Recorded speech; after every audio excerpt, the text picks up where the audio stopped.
Coming to you straight from the Rio Grande and beyond, broadcasting to the four corners of the globe. So grab your seat, your coffee, or your sundowner. Okay, everybody, here we go. On point, as always.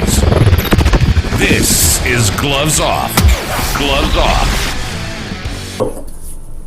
Back at you, Gloves Off. I'm Paul Buitron. I'm here with a dear friend, Louis De La Garza, and became the Webb County Republican Chair.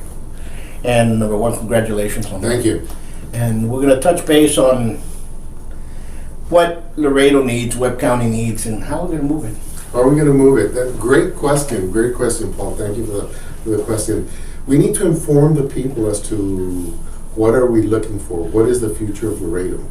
Do we want to keep going the way we are right now with a failed system? Or do we want to improve and help Laredoans move forward? I think the past administration that we had under President Trump, we had job security, we had jobs, we had border security, we had we were prosperous. We had a lot of prosperity. Right now, we're not seeing that, and I think people are starting to think about what they did and having to understand there's a lot of people with voter remorse now. And I think it's time to be speaking the truth and look at where we're at and move the agenda forward. You know, you're absolutely correct, and on several things. On the past administration with the past presidency, there was a lot of his policies that were beneficial to everybody. Everybody liked it, everybody was in agreement, everything was going forward. Even though you had so much hate on one side, the country was moving forward in a positive direction. People might argue, but that's their opinion. But here in Laredo, we did have border security. We were prospering. Small businesses were making money. There were more small businesses, more building of commercial space was going. You can see that. And then all of a sudden it came to a halt. Yes. For whatever reason, the pandemic came in, whatever opinion people have on it. But what happens is that we're seeing no accountability to the abuse of power that's being taken by those not only in the local elected officials, but up until the president. There's no accountability whatsoever. They do something, then they'll blame the past administration when they had nothing to do with it. You have that fiasco with what's horrendous with Afghanistan. Oh my gosh. We have the border problem here that they don't know what to do with it now. You have people crying about it, but then our own city council and our own city government they did a resolution that there was no crisis. Right. Well, it was going on around it. All of a sudden it just boomed, but we can't hold that anymore. Now we have, they start blaming people. Right. The blame game and the pointing of the fingers, I keep being amazed by the today's rhetoric that continues to say it's the past administration's fault. It's the past administration's fault. I mean, this was almost a year ago when the election was over with, and they still keep blaming the past administration for things that are happening today. They should be accountable. We are taking a hard look at the policies that are being implemented now, and the effects it's having, the negative effect it's having, not only to our local citizens, but statewide and nationwide. It's something that has to be addressed, and the only way we can do that is by putting the right people that are going to be responsible and transparent and speak the truth about what needs to be done for our country. Absolutely. And for our community as that, and we need to start understanding, are we just going to place, because this is happening for a lot for Republicans, and I'm glad that more and more have come in there because you need a balance. Absolutely. And what happens is it's lopsided right now, and Laredo's like this. It's lopsided, So, and it leans towards the left. And now it's leaning more to the far left, that even the ones in the Democrats are not recognizing what's going on. What's going on, exactly. But what I'm saying is, are we going to have candidates that are going to be played out through city council, through trustees, through the county as well, state as well as federal, or we're just going to concentrate just on federal? Well, right now, the candidates that are up are going to be concentrating on the federal. We are having that challenge right now, and people are coming out. They're coming out and saying, we want to make a difference.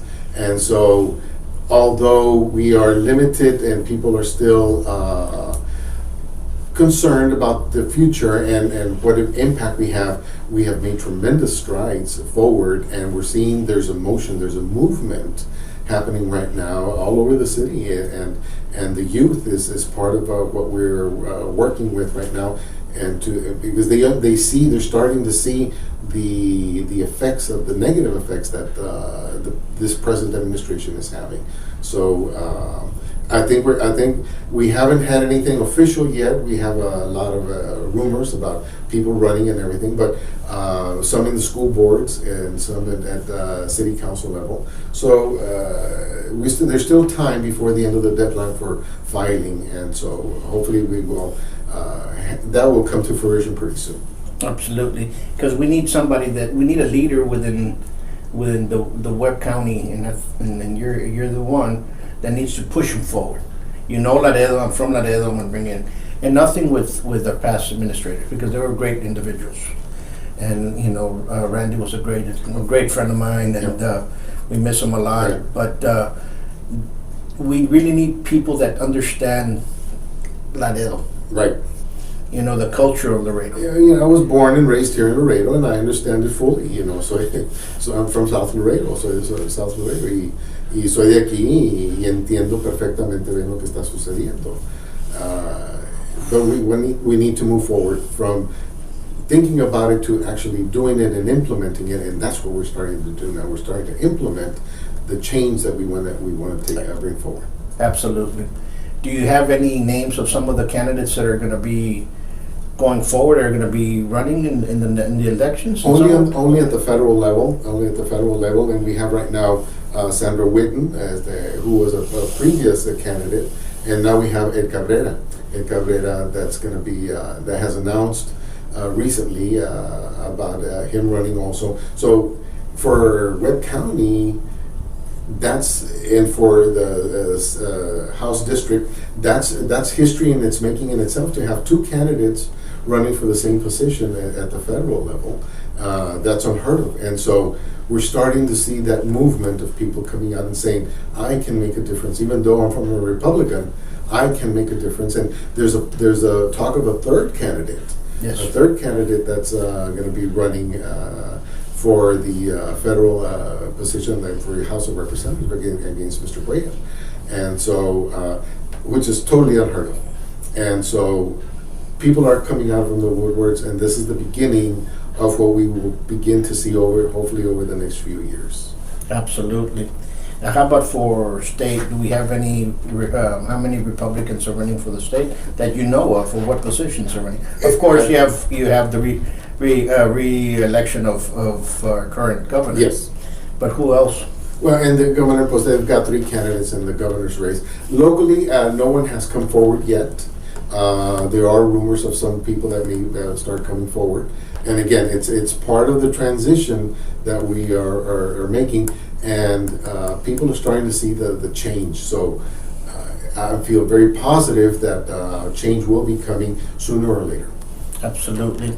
Now, with that being said, is there any influence on President Trump's endorsements on candidacies, or do you think that has died down, dissipated, or how do you look at that? The endorsements are important to a certain extent. When we're like-minded people thinking the same thing, of course it's very beneficial. I think the way of looking at locally, endorsements are beneficial, but it is the candidate himself that has to come out and make that difference. You can't depend totally on endorsements, and of course all endorsements are good, especially when they're from organizations like the NRA and self-defense and the constitutional carry and things like that. Those are groups that support the values that we have as a Republican, but it is the candidate that has to make that point and make sure that he gets that point across, so the voter can see, that's something that I believe in and I can move forward with. Absolutely. Of course. On another note, Luis, there's a lot of work for elections. There's a lot of poll judges. There's a lot of people counting votes. There's a lot of people in the background. Are you going to start building those foundations, or have you already started, or how's it looking? Well, absolutely. As a matter of fact, a week from today, a week from yesterday, next Thursday, we're going to be having our general meeting, Republican meeting. Which will be, we're sending out the invitations already to everyone that wants to participate, and that's part of the plan that we're doing. We're going to be signing up precinct chairs. We're going to be working with poll watchers. We're going to be having trainings. We've already begun doing all these things, and actually, we have a new elections administrator that just came on board at the county. And I was fortunate enough to be on. And who is that? It's Mr. Castillo. Mr. Castillo was just voted on last week, 2 weeks ago. Which Castillo? There, on the administrator's office, who's going to be taking Mr. Diaz's place after the November elections. Okay. He's going to be taking care. So I'll be working very close with him, because one of the things is that we want voter integrity. We want to make sure that the machines are not connected to the internet, that they're independent, that they can be self-sufficient and monitored, which are one of the things we're going to definitely be looking at. So training precinct chairs and poll watchers and judges is going to be part of the massive change that we are definitely looking at, because we want to make sure that what is counted is true and it is representative of the people, and whichever side it is.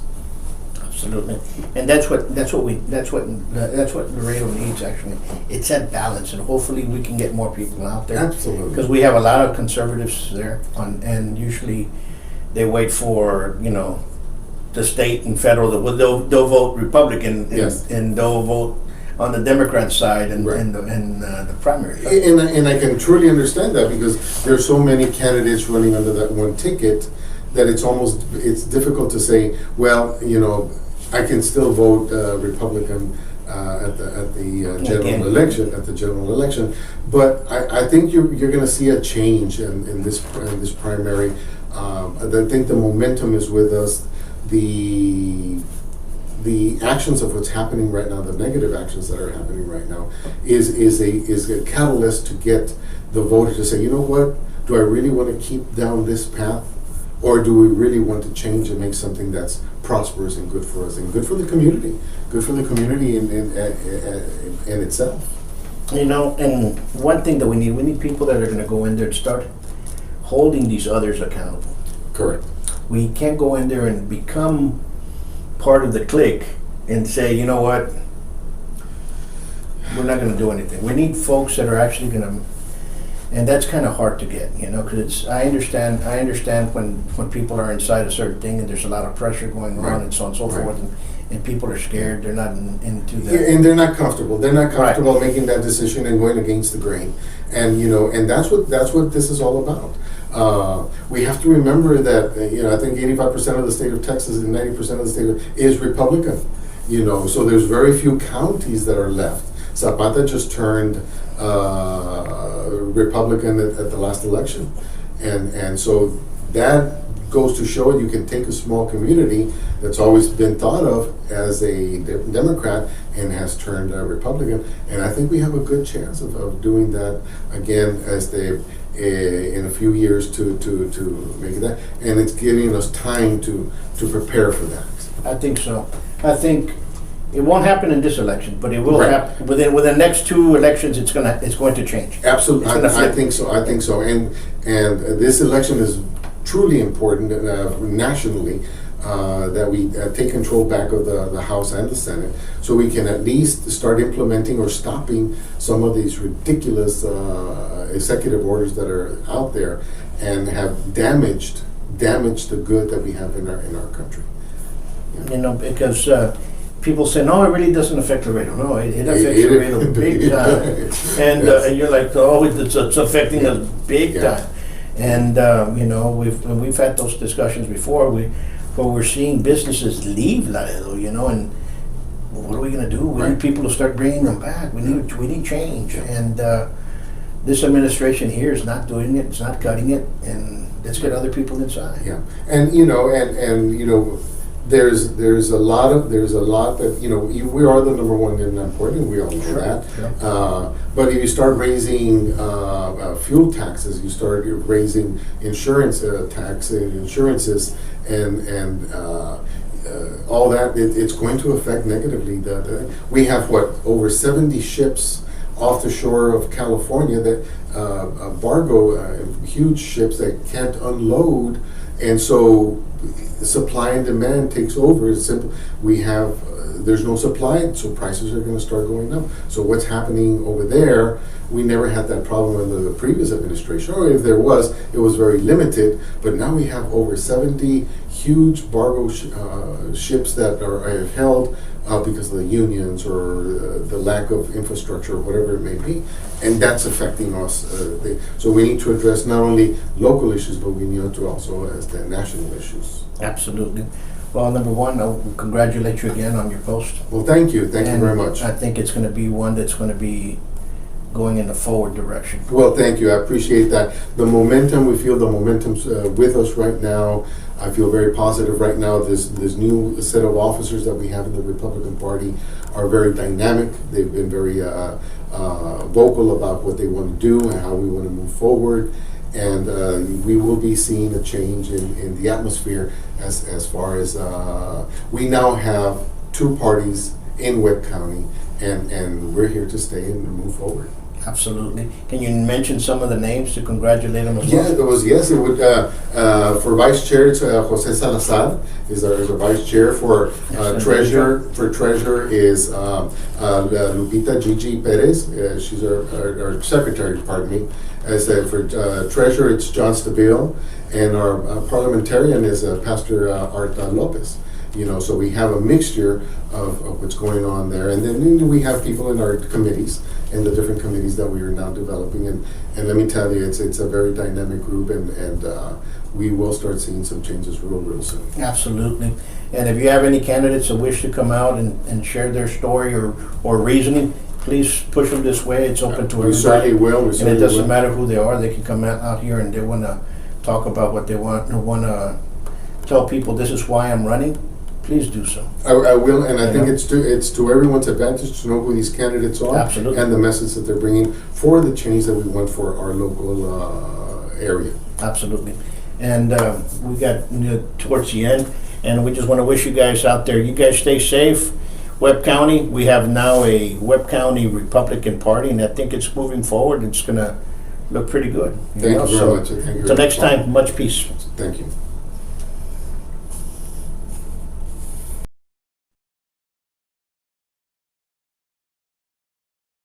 Today, in America, more than 5.5 million men, women, and children train in a martial art regularly.